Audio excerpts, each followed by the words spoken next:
South eastern coalfield লিমিটেডের তরফ থেকে নার্সিং রিলেটেড একটি নতুন ভ্যাকেন্সি প্রকাশ করা হয়েছে। এছাড়াও এখানে বিভিন্ন পোস্টে রিক্রুটমেন্ট চলছে। সেখানে আপনারা কিন্তু উচ্চ মাধ্যমিক পাস থেকে শুরু করে আপনারা যারা GNM, BSc, post basic BSc fresher candidate রয়েছেন তারাও এখানে এলিজিবল। তো কী পোস্ট এখানে রয়েছে, কতগুলো ভ্যাকেন্সি থাকছে, কত টাকা স্যালারি আপনারা পাবেন, কিভাবে আবেদন করতে হবে, সমস্ত ডিটেলস আজকের এই ভিডিওর মাধ্যমে আপনাদেরকে জানাবো। অবশ্যই ভিডিওটিকে স্কিপ না করে দেখবেন এবং চ্যানেল নতুন দর্শক হয়ে থাকলে চ্যানেলটিকে অবশ্যই সাবস্ক্রাইব করে পাশের বেল আইকনটিকে অন করে রাখবেন এই ধরনের নিত্য নতুন জব আপডেট পাওয়ার জন্য। চলুন এবার সরাসরি চলে যাব অফিসিয়াল বিজ্ঞপ্তিতে এবং দেখে নেব কী ডিটেলস বিজ্ঞপ্তিতে বলা হয়েছে। সাউথ ইস্টার্ন কোলফিল্ড লিমিটেডের সেই অফিসিয়াল নোটিফিকেশন আপনারা এখন দেখতে পাচ্ছেন।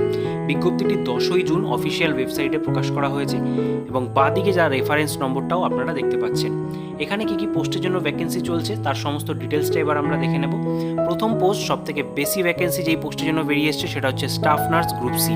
টোটাল ভ্যাকেন্সি কতগুলো? 91টা ভ্যাকেন্সি রয়েছে, যেখানে ক্যাটাগরি ওয়াইজ ভ্যাকেন্সির লিস্টটা কিন্তু ডান দিকে ডিভাইড করে দেওয়া রয়েছে। এছাড়া ফার্মাসিস্টের জন্য রয়েছে 33টা, টেকনিশিয়ানের জন্য 35, এছাড়া জুনিয়র টেকনিশিয়ান সহ বিভিন্ন পোস্টের জন্য কিন্তু এখানে অনেকগুলি ভ্যাকেন্সি বেরিয়ে এসছে। এই পোস্টগুলিতে আবেদন করতে গেলে আপনাদের কী শিক্ষাগত যোগ্যতার প্রয়োজন সেটা এখানে উল্লেখ করা রয়েছে। স্টাফ নার্স গ্রেড সি এর জন্য দেখতে পাচ্ছেন 10+2 চাওয়া হয়েছে, অর্থাৎ 12 পাস অবশ্যই সায়েন্স ব্যাকগ্রাউন্ড থেকে থাকতে হবে। তার সাথে এ গ্রেড নার্সিং ডিপ্লোমা অর্থাৎ জিএনএম, যারা বিএসসি নার্সিং ক্যান্ডিডেট রয়েছেন তারাও এখানে এলিজেবল।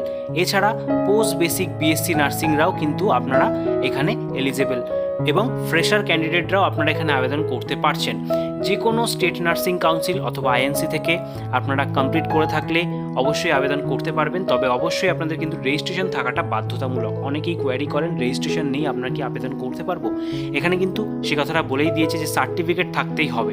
ঠিক আছে, তাহলে আপনারা আবেদন করতে পারছেন। পরবর্তী পোস্ট রয়েছে ফার্মেসিস্ট গ্রেড সি পোস্ট, যেখানে অবশ্যই মাধ্যমিক পাস হতে হবে। এছাড়া আপনাদের ফার্মেসি যে এক্সাম রয়েছে institute recognise or approve by government registered pharmacy council act 1948 সেই এক্সাম দেওয়া থাকতে হবে, অথবা ডিপ্লোমা ইন ফার্মেসি এবং রেজিস্ট্রেশন প্রাপ্ত হলে তবেই আপনারা এখানে আবেদন করতে পারছেন। তবে সেটা যে কোনো স্টেট নার্সিং কাউন্সিল বা ফার্মেসি কাউন্সিল অ্যাক্ট আন্ডারে আপনাদের এখানে রেজিস্ট্রেশন প্রাপ্ত থাকলেই আপনারা আবেদন করতে পারছেন।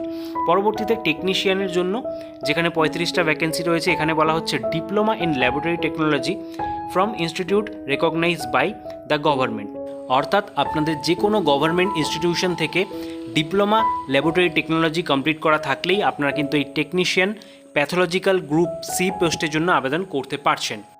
পরবর্তীতে জুনিয়র টেকনিশিয়ান গ্রেড ডি, এখানে হায়ার সেকেন্ডারি চাওয়া হয়েছে, intermediate and 2 years experience certificate as a ECG technician in a hospital as a cardiologist or physician or in a রেপুটেড nursing home having ECG service, অর্থাৎ ECG সার্ভিসের উপরে আপনাদের degree, তার সাথে higher secondary pass, এটা থাকলে আপনারা কিন্তু জুনিয়র টেকনিশিয়ান গ্রেড ডি পদের জন্য আবেদন করতে পারবেন। তবে এখানে বলা হচ্ছে preference will be given to the graduate and those who can handle running and repair the equipment. যারা গ্র্যাজুয়েশন প্রাপ্ত রয়েছে এবং রানিং অ্যান্ড রিপেয়ার করতে পারবে ইকুইপমেন্ট তাদেরকে কিন্তু প্রেফারেন্স দেওয়া হবে। তবে এটা না থাকলেও আপনারা এই মিনিমাম কোয়ালিফিকেশান যেটা রয়েছে সেটা ম্যাচ করলেও আবেদন করতে পারছেন। পরবর্তীতে টেকনিশিয়ান রেডিওগ্রাফার গ্রেড সি পোস্টের জন্য আপনাদের আবেদন চলছে, যেখানে diploma in x-ray technology from institute recognise by the government, এটা থাকলে আবেদন করতে পারছেন। একই রকমভাবে অপটোমেট্রির জন্য এখানে হায়ার সেকেন্ডারি, তার সাথে diploma in optometry government recognise institute plus 3 years experience এখানে চাওয়া হয়েছে, অবশ্যই গভর্নমেন্ট ইনস্টিটিউট অর গভর্নমেন্ট হসপিটালের আন্ডারে, তবে আপনারা এখানে এলিজিবল। এছাড়া ফিজিওথেরাপিস্টের জন্য এখানে কিন্তু ভ্যাকেন্সি রয়েছে, যেখানে ডিপ্লোমা চাওয়া হয়েছে ফিজিওথেরাপিস্টের উপরে, মিনিমাম 3 years কোর্স কমপ্লিট করা থাকতে হবে গভর্নমেন্ট রেকগনাইজ ইনস্টিটিউটের আন্ডারে, তবে আবেদন করা যাবে। এছাড়া টেকনিশিয়ান ডায়েটিশিয়ান হিসেবেও আপনারা এখানে আবেদন করতে পারেন, অবশ্যই ডিপ্লোমা থাকতে হবে ডায়েটিক্সের উপরে। ঠিক আছে, তো এই সমস্ত পোস্টগুলির জন্য এখানে ভ্যাকেন্সি বেরিয়ে এসছে। এছাড়া আপনাদের বলে রাখি এখানে কিন্তু এক্সপিরিয়েন্স যেটা রয়েছে সেটা যদি থেকে থাকে সেক্ষেত্রে কিন্তু আপনারা এখানে অগ্রাধিকার পাবেন, সেটা জানানো রয়েছে, এবং মিনিমাম এসেন্সিয়াল কোয়ালিফিকেশনও এখানে আপনারা আবেদন করতে পারবেন। এরপরে বলবো আপনাদের সিলেকশন প্রসেস। তো এখানে কিন্তু একটা রিটেন টেস্ট হবে এই যে সমস্ত পোস্টগুলো আপনারা দেখলেন, অর্থাৎ staff nurse, pharmacist, junior technician, এছাড়া আপনাদের ফিজিওথেরাপিস্ট, এই সমস্ত পোস্টগুলির জন্যই কিন্তু রিটেন টেস্ট হচ্ছে 100 মার্কসের, যেখানে 100টা এমসিকিউ প্রশ্ন থাকবে এবং প্রত্যেকটা প্রশ্নের মান থাকবে 1 করে, ঠিক আছে।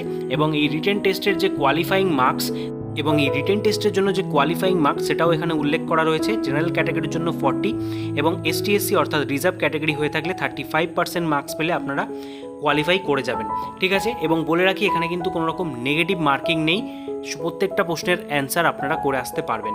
এরপরে আপনাদের আবেদন প্রক্রিয়াটা একটু বলে দিই। এখানে কিন্তু আবেদন প্রক্রিয়াটা আপনাদের ফোন থেকেই আপনারা কমপ্লিট করতে পারবেন, এর জন্য কোনো রকম আবেদন মূল্য আপনাদের লাগছে না।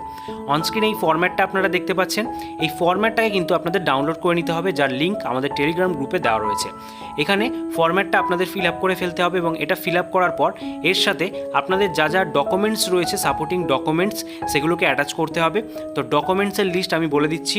আপনাদের education qualification, government ID proof, এছাড়া আপনাদের যে নার্সিং রিলেটেড ডিটেলসের সমস্ত এডুকেশন কোয়ালিফিকেশন ডিটেলস রয়েছে সেটা, এছাড়া আপনারা যদি কাস্ট ক্যাটাগরি থেকে হয়ে থাকেন সেই রিলেটেড ডকুমেন্টস আপনাদের অ্যাটাচ করতে হবে। সমস্ত কিছু স্ক্যান করার পর একটি পিডিএফ ফরম্যাট আপনাদের বানিয়ে ফেলতে হবে এবং বানিয়ে ফেলার পর এই যে ইমেল অ্যাড্রেসটা আপনারা এখানে দেখতে পাচ্ছেন, এই ইমেল অ্যাড্রেসে আপনাদের এটাকে মেল করতে হবে, যার লাস্ট ডেট রয়েছে 8ই জুলাই 2024 তারিখ পর্যন্ত।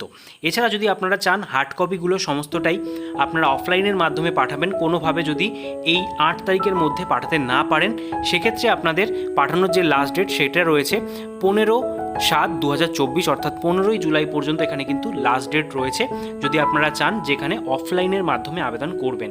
যদি কেউ এই 8 তারিখের মধ্যে স্ক্যান কপিগুলো না পাঠাতে পারেন সেক্ষেত্রে। তো দুরকমভাবেই আপনাদের পদ্ধতি বলে দিলাম। এই হচ্ছে আপনাদের এখানে আবেদন পদ্ধতি, যার জন্য কোনো রকম আবেদন মূল্য আপনাদের লাগছে না।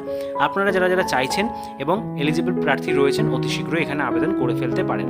এই রিলেটেড কোনো রকম কোয়ারি থাকলে অবশ্যই কমেন্ট বক্সে কমেন্ট করতে পারেন। এছাড়া অফিসিয়াল ওয়েবসাইটে নজর রাখতে ভুলবেন না, কারণ সেখানে কিন্তু টাইম টু টাইম এই রিক্রুটমেন্ট রিলেটেড আপডেট আপনারা পেয়ে যাবেন।